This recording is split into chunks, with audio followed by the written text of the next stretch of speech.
Hello and welcome back to Off the Post. In today's video we'll be ranking streets won't forget footballers in the Premier League. But before we get into that, as always, like, comment, subscribe is very much appreciated and it will massively help out my channel build for the future. You know, the support in the recent videos has been incredible. The support on social media, it's been amazing. I can't ask for anything else. It doesn't go unnoticed. I've said this a few times now, but it really does. It really is fantastic. So thank you for that. Anyways, before we get into the streets won't forget ranking, let me just give you a definition of what I mean. Now this is off Google, so nobody can hate on me. If you want someone to blame, I blame Google for this. Okay, so streets won't forget is a phrase used to describe footballers, while talented, may not have achieved highest levels of success in their professional careers, but those skills and memorable moments are fondly remembered by fans, particularly those who appreciate the more flashy, entertaining aspects of the game. So yeah, these players are incredible in their own right, but they just haven't achieved the world-class level of success as some of us might have achieved in the Premier League, for example. So they do have talent, they do have unique skills, but for me, some of, they probably could have done a little bit better than they actually did, if that makes sense. Anyways, if we look at the tier list, for example, we're going to use, we've got 5 tiers in our particular tier list. So the first one is the streets we'll never forget. Second one is Premier League icon, baller, can take 'em or leave 'em, and not for me, Clive. Obviously, great saying there from the old Clive Tilsley. We've got a few players here that I thought about and I want to speak about in this video. And for me, I think, there's 3 players on this list. I'm not going to lie, I can't actually tell who they are. I can't really tell who they are from the pictures, so I might have to leave those 3 out. Maybe you guys can let me know in the comments. Maybe I might, is that elbow knowledge from me? Probably, but maybe you guys can let me know who these players are in particular, because I could not, I'm a little bit lost. So the first player we're going to choose from here is Seb Larsson. For me, Seb Larsson, back in the old Birmingham City days and Sunderland days as well, he was a free kick specialist, wasn't he? He was a fantastic player back in the day, Seb Larsson.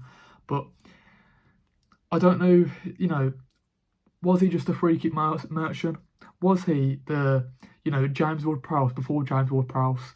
He played for those sort of relegation battle teams that were always fighting for, trying to survive in the Premier League. And for me, Seb Larsson didn't really hit the heights as some of the other players on this list. So for me, I'm going to put him in, can take him or leave him, because even though he's good at free kicks, I didn't really notice anything else, what he did in his game. Maybe that's a little bit harsh. Maybe you guys can let me know in the comments. But that is the first player I've chosen. Now, the second player we're going to choose might be an icon to some in the Premier League, and it is Santa Cruz for Blackburn Rovers. This guy was absolutely incredible, wasn't he?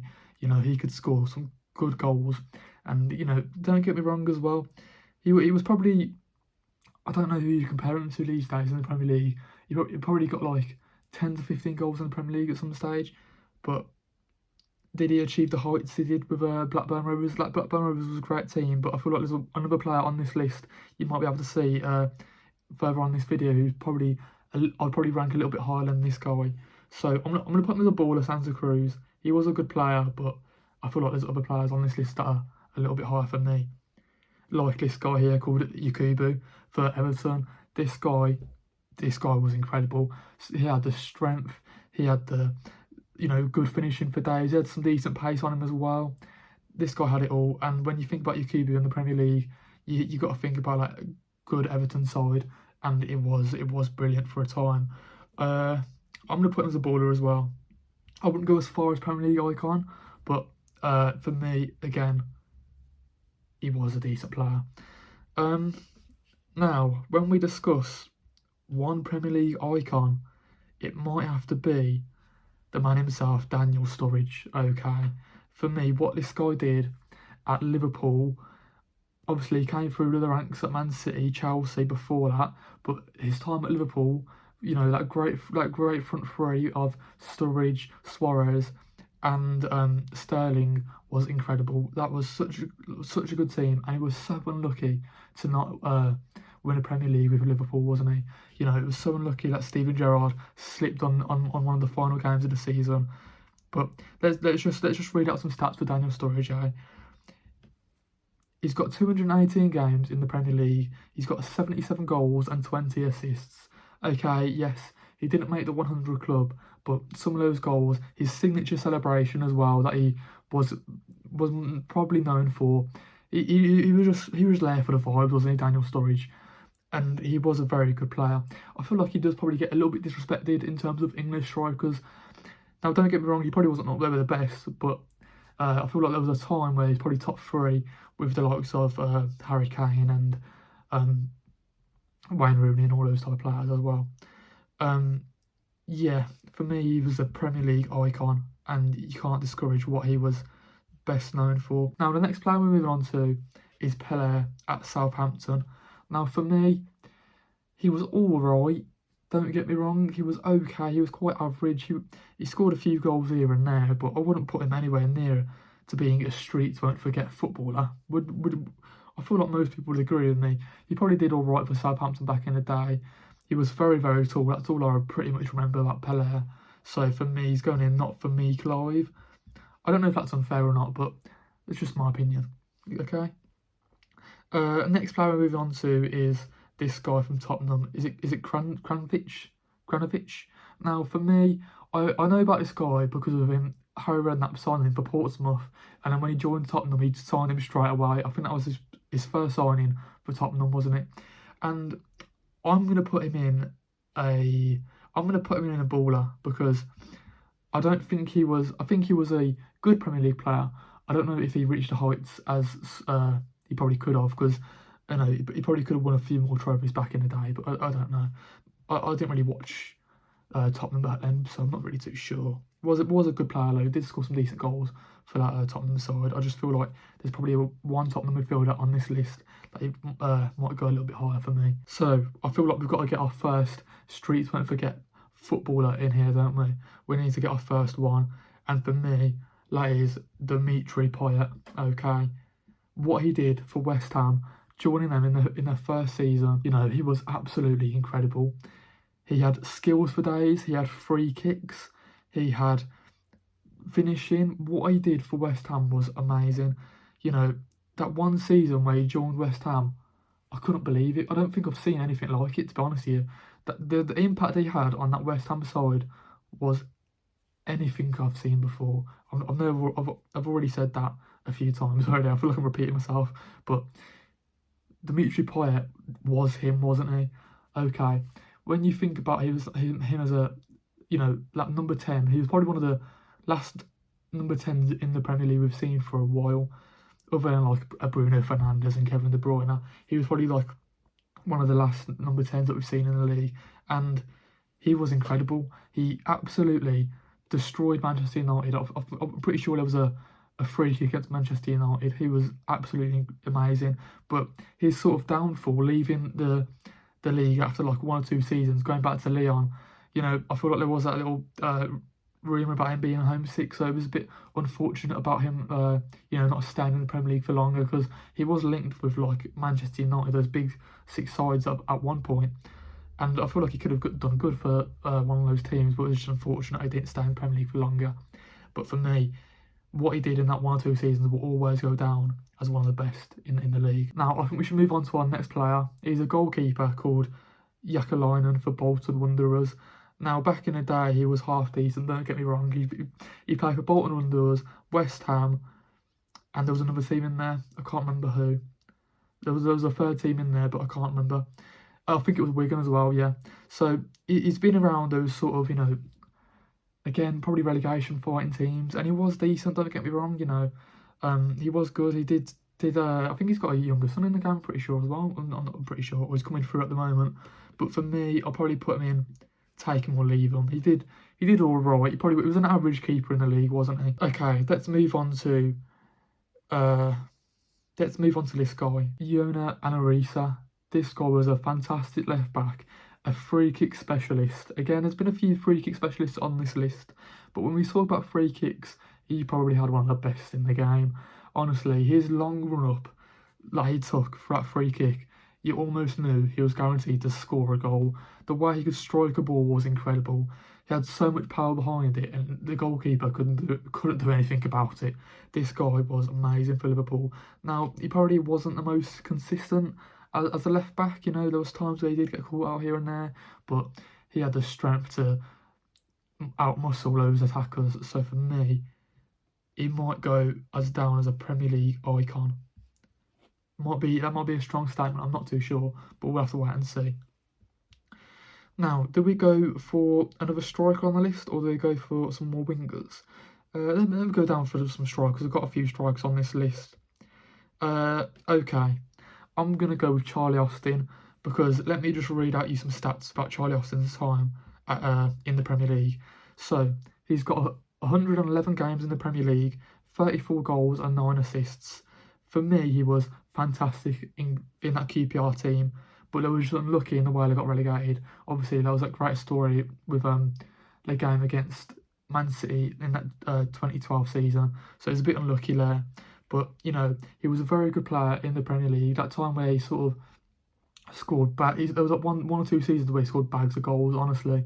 Charlie Austin was unbelievable at a time, and he was probably like, I'd say probably like in the top 10 strikers in the Premier League at that time period. I think when you speak about Charlie Austin, he enjoyed most of his time in the Championship, where he scored 88 goals for teams like QPR, Southampton and West Brom as well.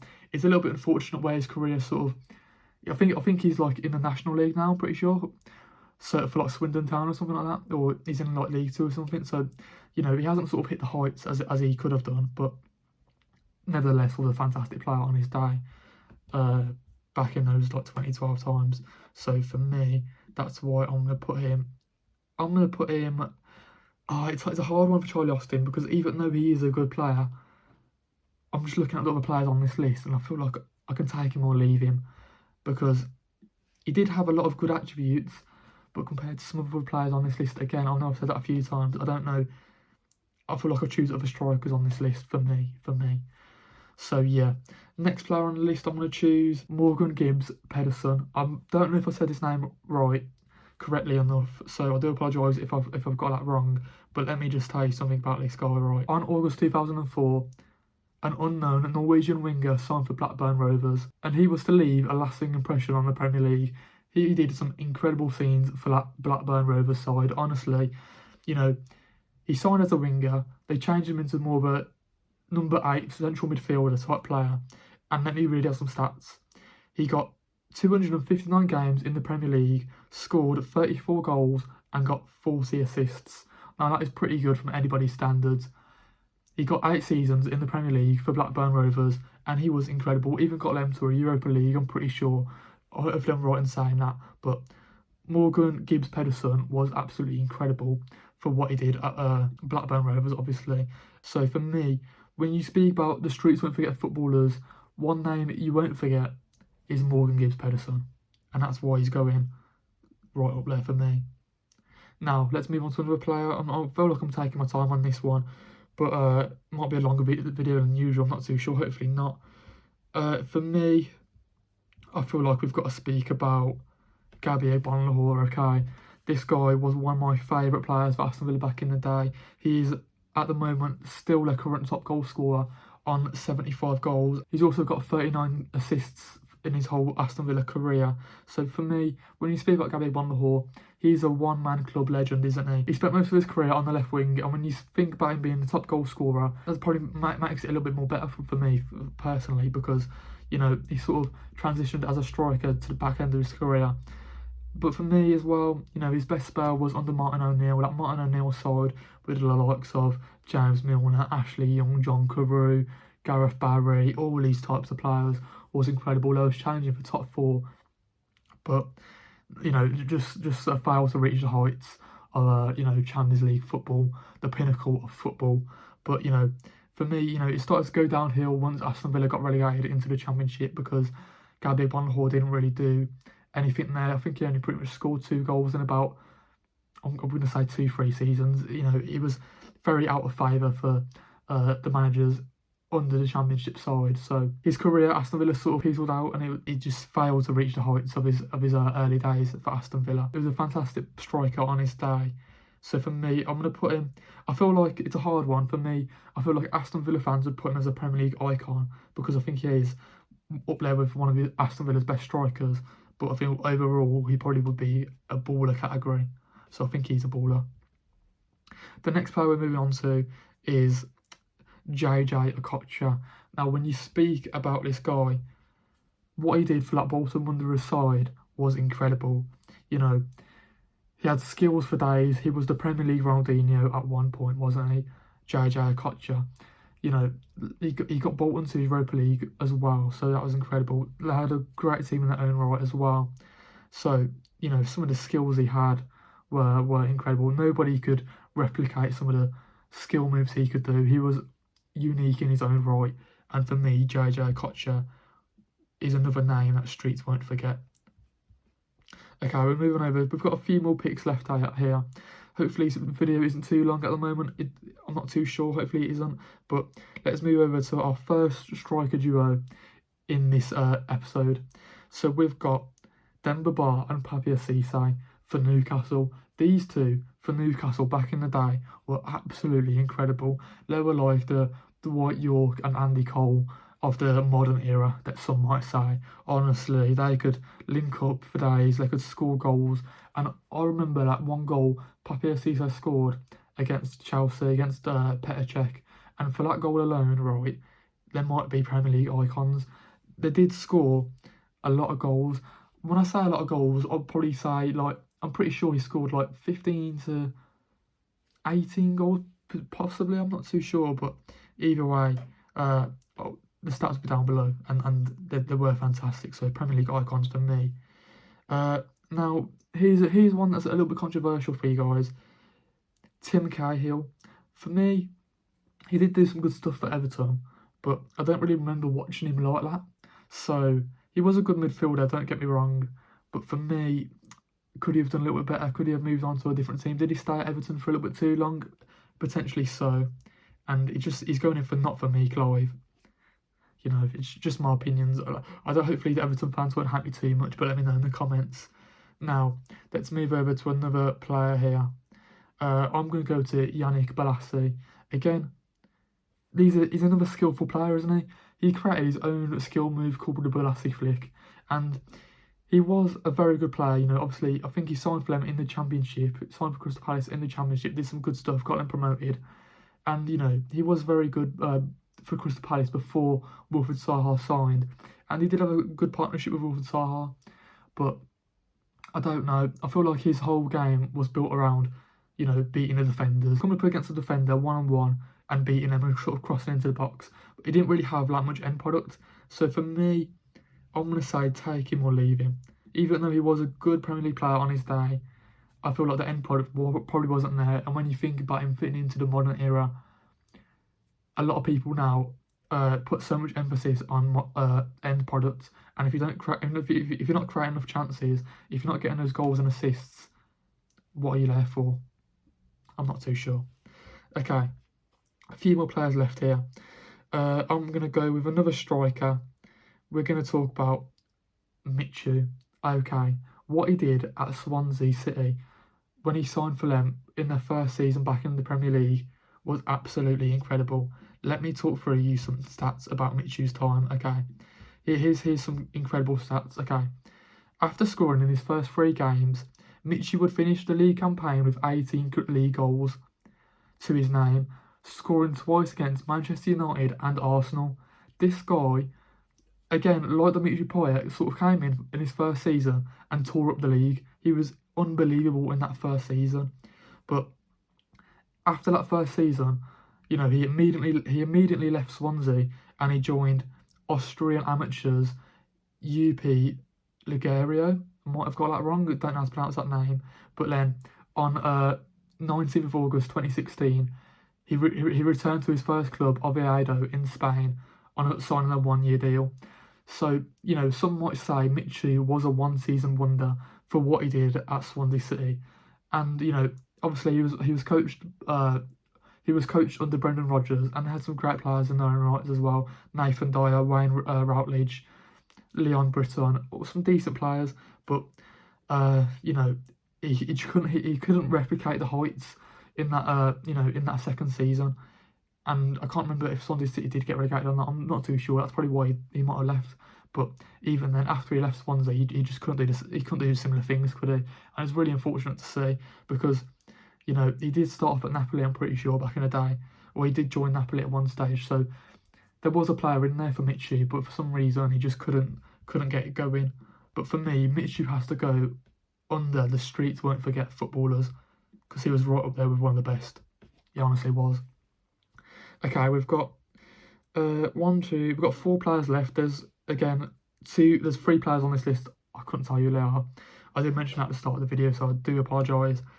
Okay, let's go for this player here, Moussa Dembele. This guy, on his day, was one of the best midfielders I've seen in the Premier League. He had every single attribute you'd want. Okay, some might say he's a poor man's Yaya Toure. Okay, when you think about, strength, height, passing ability, defending, shooting from outside the box, Moussa Dembele had it all. He could do a little bit of everything, and he was a fantastically well-rounded footballer. And for that reason alone, I'm going to put him as a baller. No, do we put him as a baller or Premier League icon? Oh, it's hard to say. I think for my time watching the Premier League, especially under that Pochettino side, Dembele has to be a Premier League icon because he was incredible for a good 3 or 4 seasons at least. Right, moving on to our next player now. When I speak about this guy, he was an absolute Premier League icon. Hatem Ben Arfa, okay. His time under Newcastle and Hull City was incredible, okay. Now, he might not have the best of stats. Let me read out some of his stats that he's got, okay, that he's achieved. In 84 games in the Premier League, he's got 13 goals and 13 assists. So, from that standpoint, he didn't really have the end products, but you could probably, I don't think it's harsh to say this, he's probably an inconsistent winger, but again, pretty much like Yannick Bolasie, had skills for days, he could beat his man, and he was incredible for that reason alone. But again, he probably just didn't have enough end product to sign for those top big six clubs. He did play for some big teams in France, the likes of Rennes, Nice, PSG, so he did play for some big teams in France, but I just don't think it worked out for him in the Premier League. And that one goal alone where he ran past 3 or 4 players from the halfway line and scoring a goal, for me, that he goes into the streets won't forget legend status for me. Hatem Ben Arfa, you will never forget that name. Right, moving on to the second last pick here. I know this video might have been quite a long, I think I've said that a few times, so I do apologise, but we've got an Aston Villa legend right here, Christian Benteke. What can I say about this guy? Okay, when he signed from Gens in the Belgium League for Paul Lambert, right, he was an unknown striker, nobody knew about him, and he absolutely tore up the league for 3 seasons at least. Let me give you some stats about the Belgium striker. Okay, he played 101 games for Aston Villa, scored 49 goals and got 12 assists in 3 seasons. And for me, once Paul Lambert got sacked, Christian Benteke wasn't the same player. And once he left and signed for Liverpool, it was pretty much guaranteed that Villa were going to get relegated because we just couldn't replace his goals. And, we just didn't live up to the same heights. We was always fighting a relegation battle with Christian Benteke, and it was basically near enough that we was guaranteed to get relegated. But, went on to join Liverpool. For whatever reason, it didn't really work out there. I just don't think his playing style sort of suited that Liverpool side. And then he went and joined Crystal Palace. Again, had a few decent years there at Crystal Palace. Played 177 times. I was a little bit surprised about, to be honest with you. But he did score a few goals there. I think he got like 37 goals at Crystal Palace. So wherever he's been, he has been a good goal scorer. And currently he's playing for DC United in the MLS. And he's got 45 goals and 9 assists in 83 games. So Christian Benteke is a goal scorer. And for me, he would go down as top 3 Aston Villa strikers I've seen at the club. He single-handedly kept Aston Villa in the season for 3 years at least. That's why I want to put him as a Premier League icon for me. But I can see why other people might not agree with me, but let me know in the comments. Let me know in the comments because that is a very interesting one. Okay, we've got one more player on this list. I know there's 4 at the bottom, but again, there's 3 players. I could not tell you who they are. So, when we mention the streets won't forget footballers, this is the first guy I think about. Okay, and that is Adel Taarabt. when you speak about Adolta Rapt, you've got to mention his time at QPR.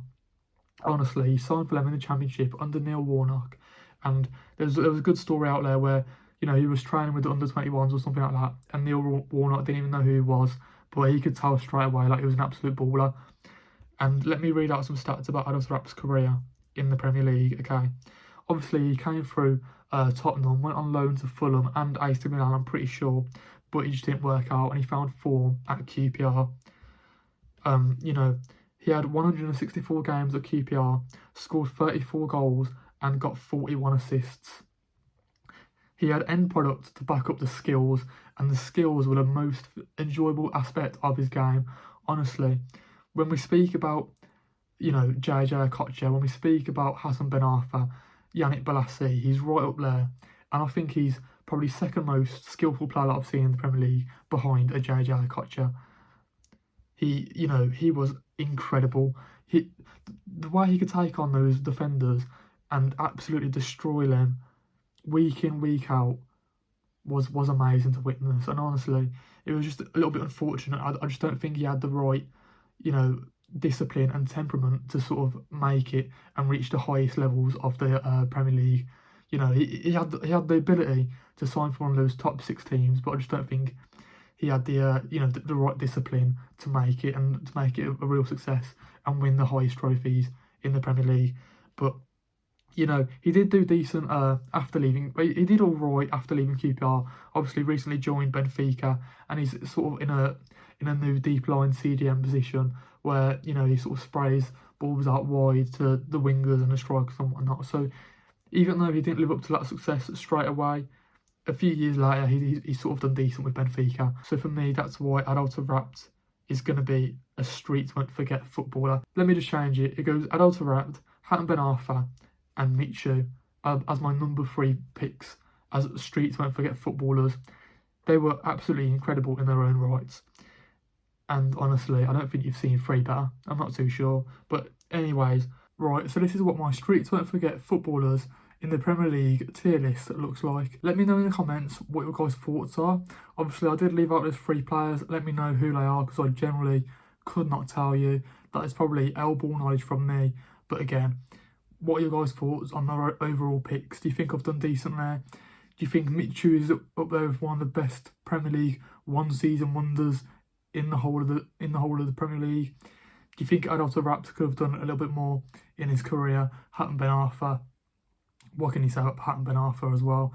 Could he have signed for one of the big boys? Could he have got a few more goal contributions to his name?